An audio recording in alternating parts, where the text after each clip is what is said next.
Torej, spoštovane in spoštovani, lepo pozdravljeni in dobrodošli na naši zdaj že zares tradicionalni podelitvi bonov, ki pa imajo podlago v tistem enem dnevu, to je tej naši drobtinici. Vam ni potrebno posebej razlagati, kaj pomeni drobtinica za Konjice.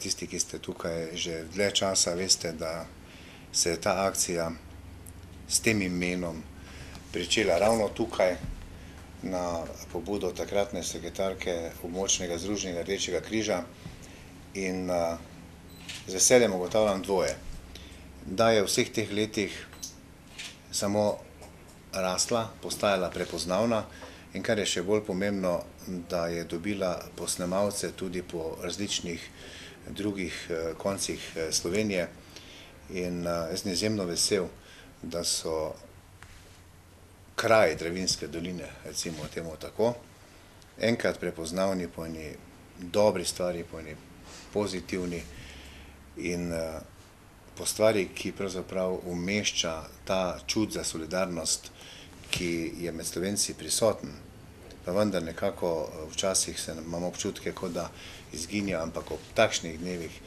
pa prav gotovo pride zopet do izraza in izjemno sem vesel, da smo mi tisti iz Dravinjske doline, ki smo po pozitivni stvari, ne samo po tistih negativnostih, ki nas običajno mediji spremljajo, na prvem mestu in za vzor ostalim v Sloveniji. Tudi letošnja drobtinica je bila pravzaprav tisti dan D samo 4 ure zaključka neke akcije, nekih priprav, ki pa seveda je bilo potrebno marsikaj vložiti v to, da se potem tistih nekaj ur pokaže rezultat. In hvala vsem vam, ki ste pri tem doprinesli vsak svoj delež in pa seveda hvala tudi Območnemu združenju Rdečega križa Slovenske Konjice, sekretarki Renati Gabrovec in pa celotni njeni ekipi, brez katerih in pa prostovoljcev Rdečega križa se ne bi mogli pogovarjati o teh 2900 evrih prostovoljnih prispevkov, ki so bili zbrani v 4 urah, ampak kot sem že rekel, veliko več časa je bilo potrebno, da se je ta rezultat tudi pokazal. Ko opazujem različne dejavnosti v naši družbi, različna društva, sekcije, pravzaprav ima vsako svoje mesto v tem prostoru, v našem življenju in eno posebno mesto pa ima prav gotovo Območno združenje Rdečega križa, ker ko spremljam ta srečanja, recimo jaz spremljam njihovo delo samo skozi odziv na srečanjih starejših občanov in takrat pravzaprav vidimo, da je v bistvu zelo malo potrebno, ampak v pravem času do teh ljudi, ki imajo včasih občutek, da jih tiši družba nekam na obrobje, ampak vidimo po odzivih, po prisrčnostih, s katerimi se nasmejijo, s katero se nasmejijo takrat, ko se srečajo. Za marsikoga je takrat edina priložnost, da se sreča tudi z ljudmi, svojimi vrstniki iz soseščine, kaj šele od drugod. In pri tem ima prav gotovo Območno združenje Rdečega križa posebno mesto, da skupaj s svojimi, bom rekel raje prostovoljkami, kot pa prostovoljci, ker vem, da jih je teh manj, svoje posebno mesto in nekako se mi zdi zelo prav, da tudi vse lokalne skupnosti namenijo primeren delež sredstev iz proračuna za to, da se tovrstna dejavnost ohranja oziroma da se celo razvija, kajti, kot sem rekel, za marsikoga je to tisti svetov dan v letu, ko pride zopet do izraza tista njegova osebnost in priložnost, da se malo poveselijo.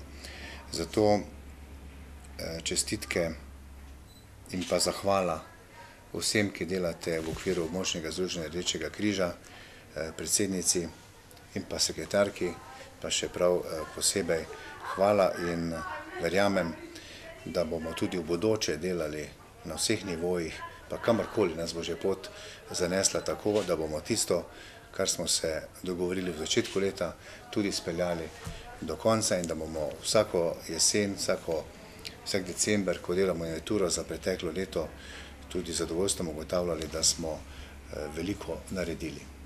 Zdaj pa bi mogoče še jaz tudi naredila, čeprav še ni december, ampak vseeno eno prerez letošnjih aktivnosti, ki smo jih izvedli v sodelovanju z vami ali pa za šolarje in otroke na našem terenu.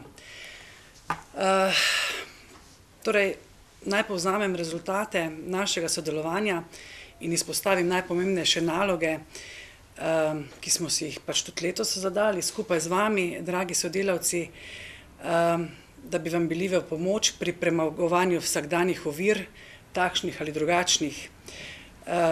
Med drugim je naloga Rdečega križa, da skuša pridobiti čim več sredstev, da se ti vaši načrti in pa delovni procesi izidejo. Rdeči križ nismo samo zaposleni v pisarni oziroma v pisarniškem delu Rdečega križa, res smo mogoče širši javnosti bolj poznani, vendar so tu v ospredju predvsem prostovoljci.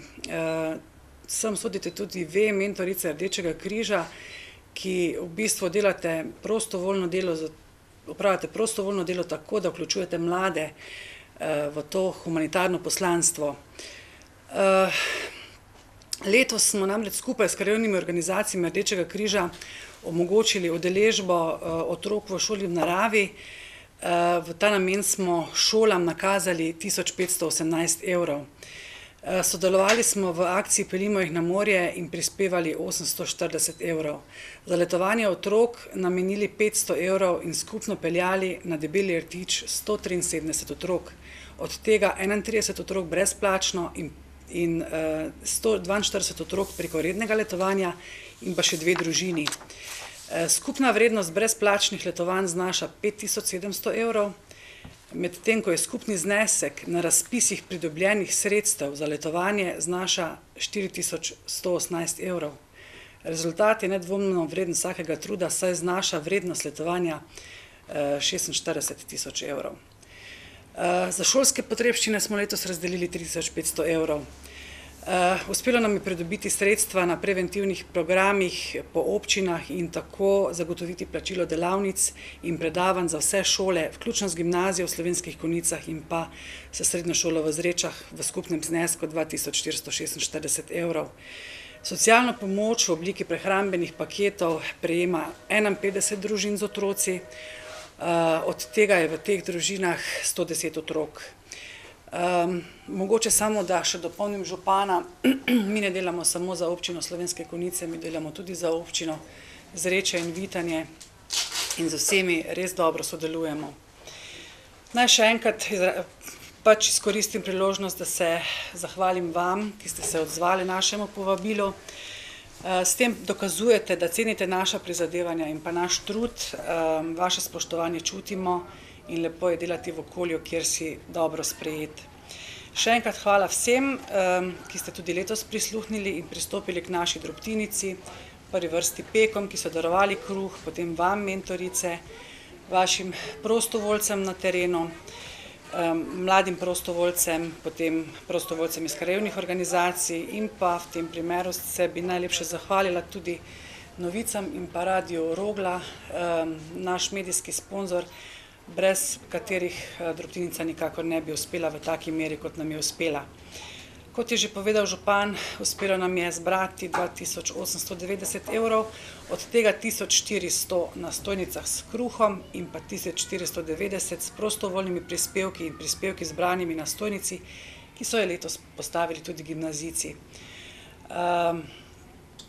Zdaj bi pa mogoče naprosila našo predsednico, gospo Mihajlo Pugalj,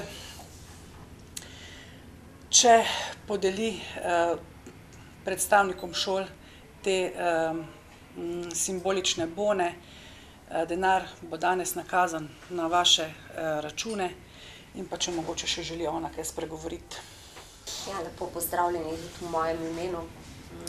Mislim, da je bilo že vse povedano, tako da ne bi ravno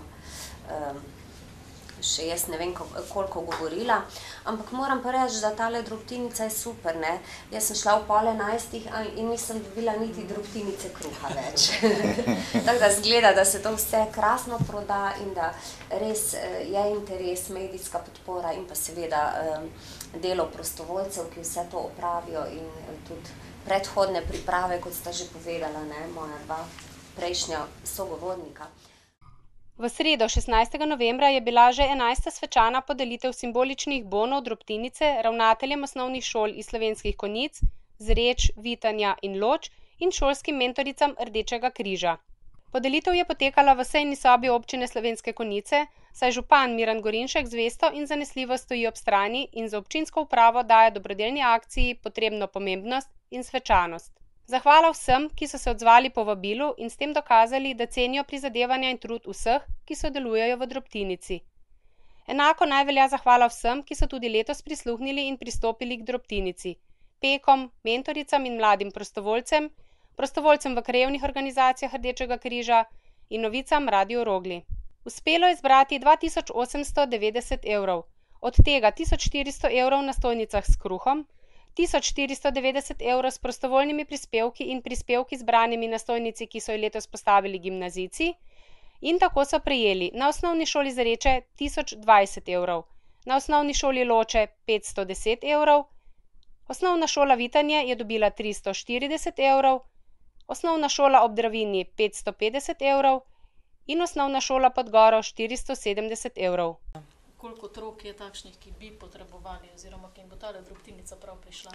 Ja, zdaj z tole drobtinico, 500 evrov, to bo, recimo, bojo 4 otroci lahko imeli kosilo. Za koliko časa?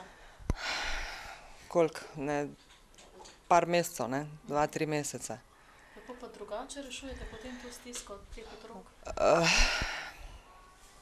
V glavnem jo zdaj zelo težko rešujemo, tole rešimo res tiste najbolj kritične. Drugače pa smo se v lanskem šolskem letu, ko je bil ta zakon na novo sprejet, znašli v taki situaciji, da so starši kosila odpovedovali. V bistvu, ker kosil ne morejo plačati, to je v primerjavi s šolsko malico velik strošek, to je približno, kaj se vem, tudi 40 evrov na mesec, malica pa 13, Zdaj ministrstvo je postavilo tak zakon, da pač imajo vsi dvotretinsko subvencijo malice, za kosilo pa samo tisti, ki imajo 5% dohodka povprečno na družinskega člana, kar znaša v evrih 70 evrov na družinskega člana, tisti je upravičen do brezplačnega kosila. Na mesec? Na mesec, ja. To pa je praktično... Mislim, tudi tisti, ki so prejemniki socialne pomoči, ne pridejo v ta procent, Tako da je, mislim, stiska ljudi je bila lani grozna, Ni pa izjem nobenih. Ste to lahko pošljite? Tako, mi smo prej dobili, kaj se vem, govorim na pamet, 200 brezplačnih malic, ki smo jih pa lahko razdelili tudi med kosila, Ker potrebe, da bi bilo 500 brezplačnih malic ni, Še vedno so ljudje, ki malico lahko plačajo. Zdaj imajo pa v bistvu subvencionirano v 2/3 vsi, ne glede na dohodek. In to se meni kot socialni delavki zdi izredna krivica. In zdaj tisti prostor za kosilo tega denarja ni. In tole nam je zdaj drobtinica dobrodošla, da res rešujemo te stiske tistih, ko vemo, da so otroci do 4, pa kaj se vem, da jim subvencioniramo vsaj polovičen znesek. To, kot pravite, le za nekaj otrok, koliko je še bilo stane takšnih? No, jaz letos to nisem zdaj več gledala, ampak lani sem jih takih, ker smo se obrnili tudi na občino, če bi nam lahko subvencionirala, jih je bilo 17. V osnovni šoli pod Goro, pa Vitanje? V Vitanju je zdaj, v Vitanju je mogoče malo drugače, ker je to kmečko prebivalstvo, bolj se otroci vračajo prej domov in je kosilo doma. Tu so pa starši delavske družine, pa so otroci do 4 v šoli, pa je tista potreba po toplem obroku v šoli, zato toliko bolj potrebna. V Vitanju jih je 7, 8, ampak enako kot v Konicah, s tem, da je v Vitanju 200 otrok, tu pa 500. Ne? Najlepša hvala. Hvala.